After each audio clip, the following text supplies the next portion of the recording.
할렐루야. 오늘도 우리 하나님 아버지와 주 예수 그리스도로부터 은혜와 평강이 여러분의 삶과 가정에 함께하기를 축복합니다. 어제 대예배 설교한다고 얼굴에 팩 붙이고 잤는데 티가 나는지 모르겠습니다. 지난 추수감사절 교회 로비에 감사나무를 설치했습니다. 여러 감사의 제목들을 적어주셨는데요.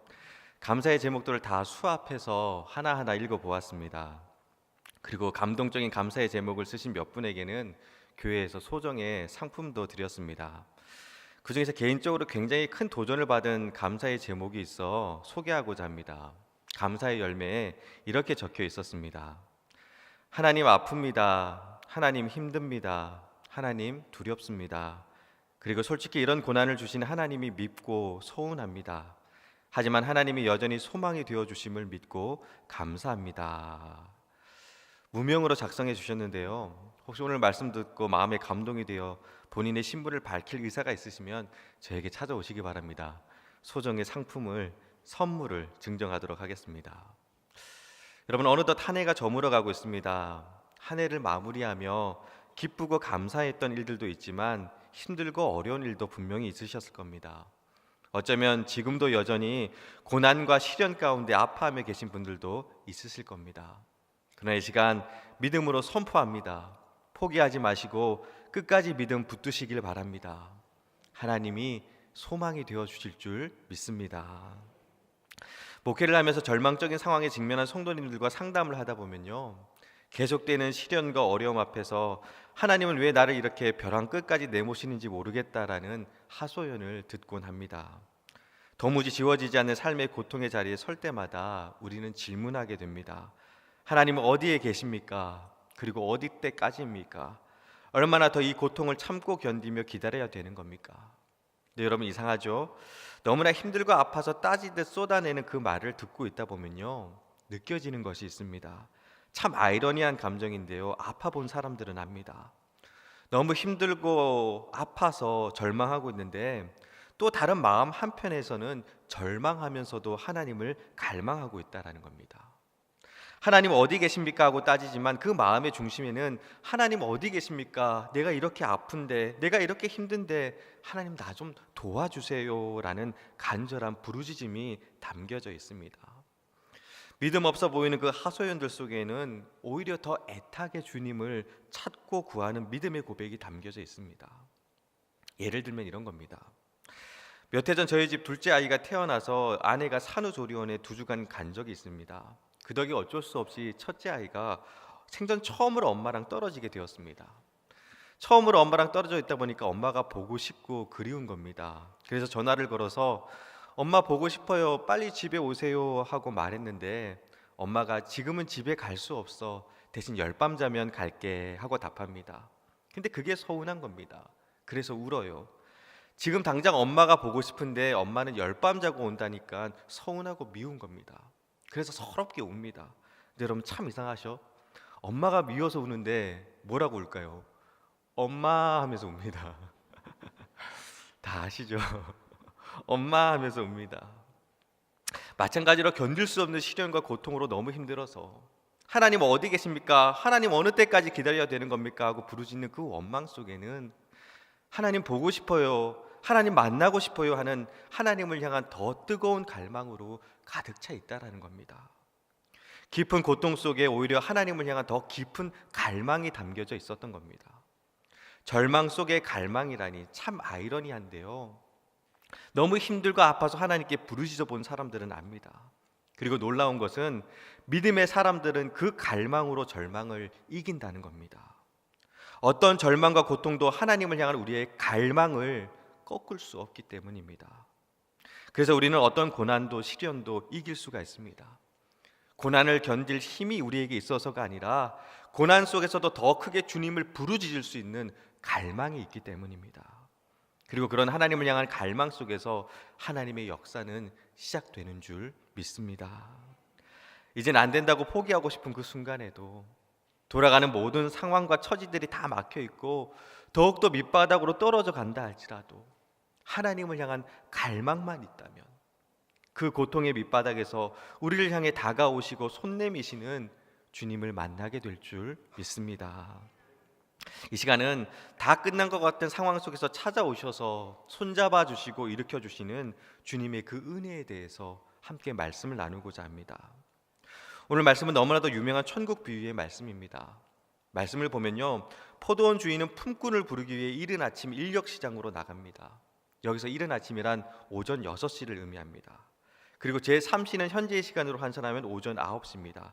그리고 제6시 곧 오후 12시, 그리고 제9시는 오후 3시에 계속해서 품꾼을 찾고 부릅니다. 그리고 그렇게 시간이 흘러서 어느덧 제11시가 되었습니다. 제11시는 지금의 시간으로 환산하면 오후 5시입니다. 그런데 그때도 여전히 포도원 주인은 인력시장을 떠나지 못하고 서성거리는 품꾼을 찾고 부릅니다. 네, 여러분, 사실 이 포도원 주인의 행동은요, 우리의 상식으로는 잘 이해가 되질 않습니다. 당시 유대인들의 하루 노동 시간은 10시간이었습니다. 오전 6시에서 오후 6시까지 점심시간을 제외한 온전한 10시간을 채워야 하루의 품삯을 받을 수 있었습니다. 그래서 보통 오후 12시 곧 정오를 지나면 더 이상 품꾼을 쓰지 않았습니다. 그렇다 보니 점심이 지나면요, 품꾼들은 더 이상 인력시장에 남아있지 않았습니다. 오늘은 글렀으니 다음을 기약할 수밖에 없는 겁니다. 근데 오늘 말씀을 보면 오후 5시에도 품꾼을 부릅니다. 지금 불러봤자 1시간밖에 일하지 못합니다. 일반적인 상식으로는 도무지 이해할 수 없는 상황입니다. 그런데 그것보다 더 이상한 것은요, 오후 5시가 되도록 집에 돌아가지 못하고 그 인력시장에 남아 있었던 사람들이 있었다는 겁니다. 오후 5시에 일할 사람을 찾는 주인도 이상하지만 다 끝나버린 것 같은 그 오후 5시에도 여전히 그 인력시장을 떠나지 못하고 서성거리는 사람들이 있었다는 것이 더 이상합니다. 그렇다면 왜 그들은 이제 더 이상 가망도 없는 그곳에 여전히 남아 있을 수밖에 없었던 것일까요? 그들은 정오가 지나면서 하나둘 사람이 떠나갈 때도 더 이상 기대도 소망도 없는 그 절망의 자리에 버티고 서 있을 수밖에 없었던 것일까요? 그것은 포기하고 싶어도 포기할 수 없는 절박함이 그들에게 있었기 때문입니다. 절망적이지만 절망할 수 없는 사람들, 아니 절망적이지만 절망해서는 안 되기에 버티고 있는 사람들, 그 사람들이 바로 오후 5시까지 그 자리를 지키고 있던 사람들이었습니다. 여러분, 혹시 일용직 노동자로 혹시 인력시장에 나가보신 적 있으신가요? 제가 예전에 군대 전역하고 복학하기 전에 시간 텀이 있어서 집에서 놀고 있는데 그 모습을 보는 게 저희 어머니가 눈에 꼴배기가 싫은 겁니다. 그래서 딱 열흘은 군대에서 고생했으니까 마음껏 놀아라. 단 열흘 이후에는 일하지 않는 자 먹지도 말라라는 성경 말씀처럼 그때도 놀고 있으면 밥 안 줄 거라고 엄포를 하십니다. 처음엔 농담인 줄 알고 흘러 넘겼습니다. 옛말에 감은 눈에 물 들어갈 때랑 자식 입에 밥 들어갈 때가 제일 보기 좋다고 했는데 설마 하나뿐인 아들 굶기겠어 하는 마음이 있었기 때문입니다. 근데 제가 생각했던 것보다 저희 어머니는 독한 분이셨습니다. 정말 열흘이 지나니까 밥을 안 주는 겁니다. 엄청 서운하더라고요.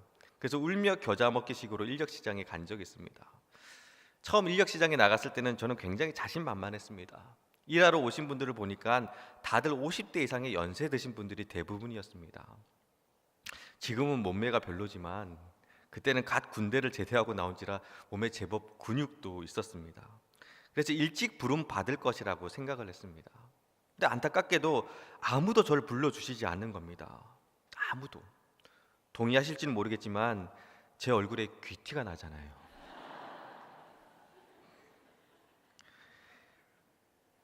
일용직 노동자로 쓰기에 얼굴에 너무 귀티가 나서 다들 거들떠보지도 않는 겁니다. 6시에 나갔는데 9시가 되도록 제 이름이 호명되지 않았습니다. 은근히 그게 상처가 되더라고요. 내가 뭐가 부족해서 나를 안 불러주는 걸까? 그렇게 고민하다 보니 어느새 점심때가 되었습니다. 저는 당연히 아침에 불려갈 거라 생각하고 도시락을 준비하지 않았는데 같이 오신 아저씨들 중 몇 분은 백팩에서 도시락을 꺼내시더라고요. 그리고 3, 3, 5 둘러 앉아서 이야기를 나누면서 가져온 도시락을 드셨습니다. 저도 안 되겠다 싶어서 편의점에 들러 사발면을 사들고 그 무리에 끼었습니다. 근데 여러분, 제가 그때 참 인상적인 광경을 보았는데요. 서로 앉아서 밥은 먹고 있는데 다들 모든 시선과 신경은 인력사무소에 걸려오는 전화와 찾아오는 사람들에게 집중되어 있었습니다. 밥을 먹고 있으면서도 혹시 나를 불러주지는 않을까 하는 그 기대와 만약 일거리가 생긴다면 여기 있는 사람들보다 먼저 가야 된다라는 그 보이지 않는 경쟁으로 인해서 밥은 먹고 있지만 그 주위에 서먹함과 긴장감이 맴돌았습니다. 저야 그저 용돈 벌이러 와 앉아 있었지만 그분들은 달랐습니다. 오늘 나가 일하지 않으면 집에 있는 식구들이 굶어야 할지 모르고, 오늘 나가서 일하지 못하면 아픈 아이의 병원비를 댈 수 없는 그런 절박한 상황이었던 겁니다. 그래서 점심시간이 지나도록 그 자리를 떠나지 못하고 혹 행여라도 늦게라도 일거리가 있을까 봐 그 자리를 맴돌고 있었던 겁니다. 이미 남들은 다 떠난 자리였지만 그분들은 떠날 수가 없었습니다. 오늘 내 주머니에 뭐라도 하나 넣어가지 않으면 내 새끼들이 굶는다라는 그런 절박함이 더 이상 안 되는 것을 알면서도 그 자리를 떠날 수 없게 만들었던 겁니다. 다들 떠난 그 빈자리에 떠날 수 없어서 버티고 있는 그분들의 심정이 어땠을까요? 오늘 본문 6절 7절에 보면요, 포도원 주인이 오후 5시까지 서성이는 이들 향해서 너희는 어찌하여 종일토록 여기 서 있느냐라고 묻는 장면이 나옵니다. 그때 품꾼들이 포도원 주인한테 뭐라 얘기하냐면요, 우리를 품꾼으로 쓰는 이가 없음이니이다 라고 답합니다.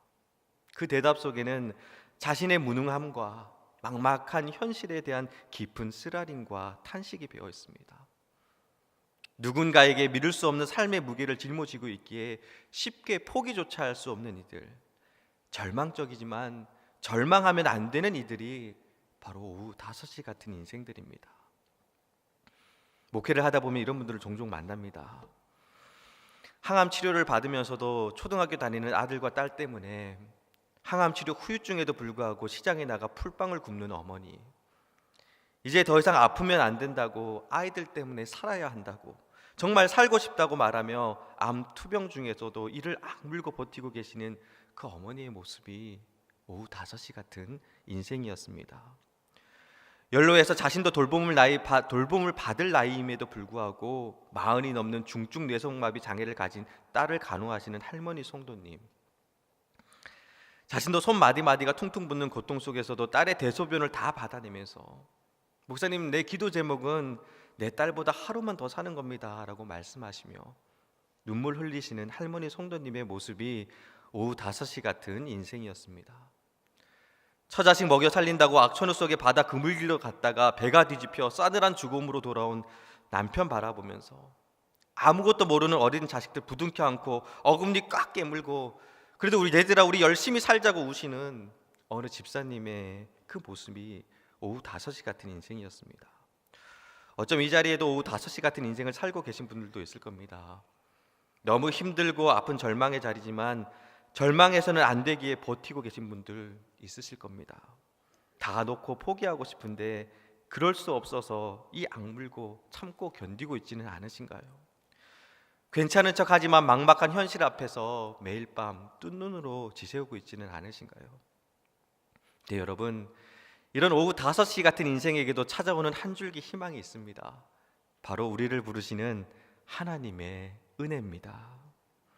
하나님은 오후 5시에도 일꾼을 찾으러 나선 포도원 주인처럼 끊임없이 아파하고 신음하는 당신의 자녀들을 찾고 계십니다. 자랑할 것은커녕 부끄러움밖에 남은 것이 없는 사람에게도, 절박한 심정으로 그저 버티고 서 있을 뿐인 사람들에게도 하나님은 찾아오셔서 먼저 손을 내미십니다. 아무런 희망이 없는 오후 5시 같은 그 자리에 주님은 친히 찾아오셔서 그들에게 사명을 주시고 처음 된 자와 동일하게 채워주십니다. 이것은 지금도 마찬가지입니다. 지금 이 순간에도 하나님은 우리를 찾고 계십니다. 모두가 다 끝장이라고 더 이상 희망이 없다고 말할 때, 일말의 자존심조차 완전히 무너져 버린 것 같은 상황일 때도 하나님은 우리를 포기하지 않으십니다. 낙심과 절망이 가득한 세상 속에서도 하나님, 그 하나님이 여전히 우리의 소망이 되어주시는 줄 믿습니다. 그리고 그 하나님을 신뢰할 수 있으시기를 주님의 이름으로 축복합니다. 그리고 다음으로 오늘 말씀에서 특이한 것이 있습니다. 9절 10절 말씀인데요, 우리 9절 10절 말씀 우리 같이 한번 읽도록 하겠습니다. 9절 10절입니다. 제11시에 온 자들이 와서 한 데나리온씩 받거늘 먼저 온 자들이 와서 더 받을 줄 알았더니 그들도 한 데나리온씩 받은지라. 아멘. 말씀을 보면요, 오전 6시에 부른 품꾼이나 오전 9시에 부른 품꾼이나 오후 3시 그리고 오후 5시에 부른 품꾼에게 포도원 주인은 모두 동일하게 한 데나리온씩 줍니다. 그러자 일찍이 와서 일한 품꾼들이 주인에게 항의를 합니다. 왜 똑같이 주느냐는 겁니다. 엄연히 일한 시간이 다른데 똑같은 임금을 주는 것이 불합리하다라는 겁니다. 사실 이 일을 제기한 품꾼들의 말이 일리가 있습니다. 일한 시간이 다르니까 당연히 그에 합당하게 차등을 두어 임금을 지불해야 되는 것이 맞는 것 같아 보입니다. 그런데 오히려 포도원 주인은요, 항의하는 품꾼들을 책망합니다. 이유는 처음 부를 때 약속한 대로 한 데나리오씩을 주었기 때문입니다. 포도원 주인은 잘못한 것이 없습니다. 또 포도원 주인이 자신의 것으로 늦게 온 품꾼들에게 과금한 임금을 지불한다 할지라도 그것은 포도원 주인의 마음이지 다른 품꾼들이 상관할 문제가 아니라는 겁니다. 이 비유 속에는 자신의 의와 공로를 자랑하고 인정받기를 원하는 사람들을 향한 주님의 경고가 담겨 있습니다. 또 이 비유 속에는 작고 초라하고 볼품없는 인생이라 할지라도 존귀히 여기시고 사랑하시는 하나님의 마음이 담겨져 있습니다. 사랑하는 여러분, 어렵고 힘든 시간 보낼 때 그런 생각 한 번쯤 해본 적 있으실 겁니다. 저 집사님은, 저 권사님은 하나님이 특별하게 더 사랑하시는 것 같은 그런 부러움, 하는 일마다 잘 되고 기도하는 제목들마다 응답되어지는 것을 보면 솔직히 질투나고 배 아프잖아요. 또 남다른 재능을 갖고 있어서 거기다 또 얼굴까지 이쁘고 잘생기면 불공평한 것 같아 보입니다. 그러면서 이제 상대적 박탈감이 느껴지는 거죠. 나는 가진 게 하나도 없는데 하면서 많은 것을 가지고 누리는 사람들 앞에서 마음이 깨어지고 무너질 때도 있으실 겁니다. 근데 여러분, 하나님은요, 편애하시는 것이 아닙니다. 오전 6시에 부른 품꾼이나 오전 9시에, 오후 3시에, 심지어 오후 5시에 부른 품꾼에게 동일한 임금을 준 포도원 주인과 같이 여러분 한 사람 한 사람을 주님은 존귀히 여기시고 동일한 은혜와 사랑으로 품어주시는 분인 줄 믿습니다. 세상에는요, 보여지는 겉모습으로 사람을 판단합니다. 오전 6시에 부름받아 포도원에 들어간 사람을 보며 부러워하고 또 오후 5시까지 부름받지 못해 남아있는 품꾼들을 보면서 비웃고 한참게 여깁니다. 오죽 못났으면 5시까지 부름받지도 못했냐고, 불러주는 이가 하나 없냐고. 그러나 주님은요, 오전 6시에 부른 품꾼이나 오후 5시에 부른 품꾼이나 똑같이 존귀하다고 하십니다. 혹시 내 인생은 왜 이 모양일까 하며 낙심하고 계신 분 있으신가요? 또 하는 일마다 하는 것마다 안 되고 실패해서 하나님은 나만 안 사랑하신다고 원망하고 계신 분 있으신가요? 이 시간 믿음으로 선포합니다. 하나님은요, 여러분을 모두 동일하게 사랑하십니다. 지금 오후 5시 같이 정말 깨어지고 무너진 마음으로 간신히 버티고 계신가요? 괜찮습니다. 하나님이 여전히 여러분을 사랑하시고 그 하나님이 소망이 되어 주실 줄 믿습니다. 그 하나님을 끝까지 바라고 붙드시기를 주님의 이름으로 축복합니다. 말씀을 마무리합니다. 어렸을 때 저희 집은 참 가난했습니다. 물론 그렇게 안 보이시죠? 네, 제가 워낙 귀티가 나갖고 제가 그렇게 많은 나이가 아닌데 중학교 때까지 아궁이에 불 떼는 집에 살았으니까요. 웰빙이 아니라 가난해서 군부를 뗐습니다. 거기다 어머니는 원인도 모를 병으로 몇 달째 원주 기독병원에 입원해 계셨고 설상가상으로 여동생은 눈에 사시라고 하죠. 눈이 이렇게 막 돌아가는 겁니다. 자기 멋대로. 급히 병원에 갔더니 아직 어려서 더 지켜봐야 하겠지만 평생 두꺼운 안경을 써야 하고 잘못 관리하면 장애가 올 수 있다는 판정까지 받았습니다. 쓰나미처럼 계속 몰아치는 고난 앞에서 가족 모두 지쳐갔습니다. 결국 별 차도 없이 어머니는 퇴원하셨고 또 정말 보기 안쓰러울 정도로 두꺼운 안경을 쓰고 온 여동생을 보면서 점점 웃음이 사라져갔습니다. 그러던 어느 날 아버지께서 어디서 돈이 좀 생기셨는지 갈비 먹으러 가자며 온 가족을 데리고 나가셨습니다. 한참 먹을 나이라 저 혼자도 2인분은 거뜬히 먹던 때였는데 내 식구가 가서 3인분을 시켰습니다. 많이 부족하다는 것을 알면서도 다들 집 상황을 아는지라 더 이상 요구하지도 않았습니다. 불이 들어오고 고기를 굽는데 이상하게도 아버지는 갈비에 손도 대지 않습니다. 아버지 갈비 좀 드세요. 그랬더니 뼈에 붙은 살만 발라 드시면서 이게 제일 맛있는 부분이야 하면서 겸연쩍게 웃으십니다. 맛있는 갈비가 앞에 있는데도 참 이상하죠. 다들 젓가락이 안 가는 겁니다. 이유는 뼈에 붙은 고기만 먹고 계신 아버지와 또 그걸 옆에서 바라보시며 눈물 흘리고 계시는 어머니를 보았기 때문입니다. 모자랄 것 같은 갈비였지만 오히려 몇 점 남기고 집으로 돌아왔습니다. 그리고 그날 저녁 함께 모여서 가족 예배를 드렸습니다. 짧은 아버지의 말씀이 끝나고 올해도 수고했다고, 우리 새해도 열심히 살자고 파이팅한 후에 서로를 향해 축복송을 불러줬습니다. 여러분 다 아실 거예요. 때로는 너희 앞에, 그 축복송. 때로는 너의 앞에 어려움과 아픔이 있지만 담대하게 주를 바라보는 너의 영혼, 너의 영혼.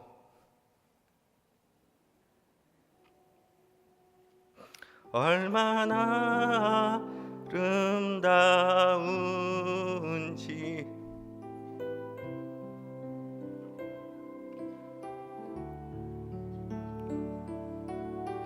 큰 영광 받으신 하나님을 오 할렐루야. 우리 2절은 같이 찬양하겠습니다. 우리 2절 같이 찬양하겠습니다. 너는 택한 족속이요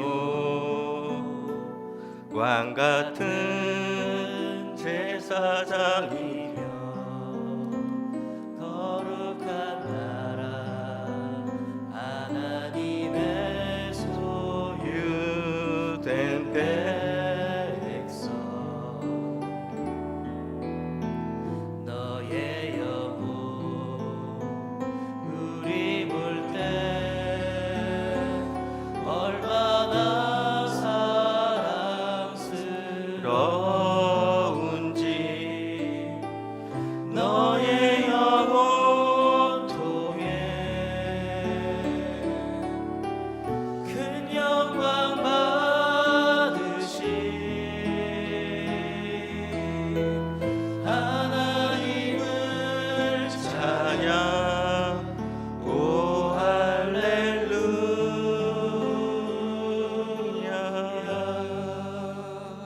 이 찬양 부르면서 서로를 향해 축복하면서 얼마나 울었는지 모릅니다. 지금 비록 우리의 삶에 어려움과 아픔이 있지만 너는 택한 족속이고 너는 왕같은 제사장이고 너는 거룩한 나라고 너는 하나님의 소유된 백성이라고, 그리고 너를 통해서 하나님이 큰 영광을 받으실 거라고. 이 축복의 고백이 얼마나 귀하고 얼마나 큰 힘과 위로가 되었는지 모릅니다. 그리고 정말 오후 5시 같은 그 끝자락에서 하나님의 놀라운 은혜와 축복을 경험하게 됩니다. 어머니는 건강을 되찾으셨고 평생 두꺼운 안경을 써야 한다는 동생은요, 기적과 같이 눈이 좋아져서 아예 안경을 벗었습니다. 그리고 하는 일마다 잘 되는 겁니다. 그래서 동네 사람들이 저 집이 하면 다 잘 된다고 할 정도로 정말 생각지도 못한 방식으로 준비해 놓으신 여호와 일의 은혜와 축복을 경험하게 됩니다. 하나님께 원망도 많이 하고 하소연도 많이 하고 땡깡도 부려보았지만 그래도 붙들고 의지할 분은 하나님밖에 없어서 끝까지 버티고 서 있었는데, 다 끝난 것 같은 오후 5시 같은 상황에서 주님은 찾아오셨고 제 삶과 저희의 가정에 소망이 되어 주셨습니다. 사랑하는 여러분, 꼭 기억할 수 있으시기를 바랍니다. 어떤 실패도 그 어떤 좌절도 씻을 수 없는 상처가 내 육신과 영혼을 핥히고 지나갔다 할지라도, 그래서 오후 5시 같은 인생의 자리에서 탄식과 절망 가운데 버티고 계신다 할지라도 하나님이 여전히 우리의 소망이 되십니다. 그리고 그 하나님이 우리를 향해서 말씀하십니다. 너는 택한 족속이고 너는 왕같은 제사장이고 너는 거룩한 나라고 너는 나의 소유된 백성이라고, 나는 너를 통해서 큰 영광을 받고 싶다고 분명히 말씀하실 줄 믿습니다. 사랑하는 여러분, 아무리 힘들고 어려워도 하나님이 마침표를 찍으시기 전까지 절대로 스스로 자신의 인생의 마침표를 찍으시면 안 됩니다. 남들이 다 끝났다고 생각하는 오후 5시에도 하나님은 찾아와 손잡아 주시고 일으켜 세워 주십니다. 깨어진 우리의 마음에도 찢어진 우리의 심령에도 더 이상 안 될 것 같은 우리의 상황과 처지 위에도 하나님 나라는 임하시는 줄 믿습니다.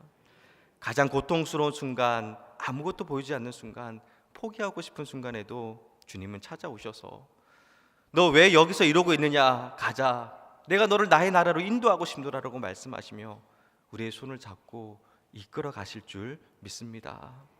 사랑하는 여러분, 우리가 어떤 상황 가운데 있다 할지라도 하나님은 여전히 우리의 소망이 되어 주십니다. 아무리 힘들고 아파도 포기하지 마시고 낙심하지 마시고 끝까지 하나님을 열망할 수 있는 저 여러분이 되기를 소원합니다. 담대하게 주님을 바라볼 수 있는 믿음의 사람들이 되시기를 축복합니다. 그리고 그때 우리를 통해서 하나님의 영광이 드러날 줄 믿습니다. 여러분 꼭 기억할 수 있으시길 바랍니다. 삶의 어떠한 순간에도 하나님, 삶의 어떠한 순간에도 하나님, 그 하나님이 여전히 우리의 소망이 되어 주십니다. 그 믿음으로 세상에서도 담대히 승리하시기를 주님의 이름으로 축원합니다.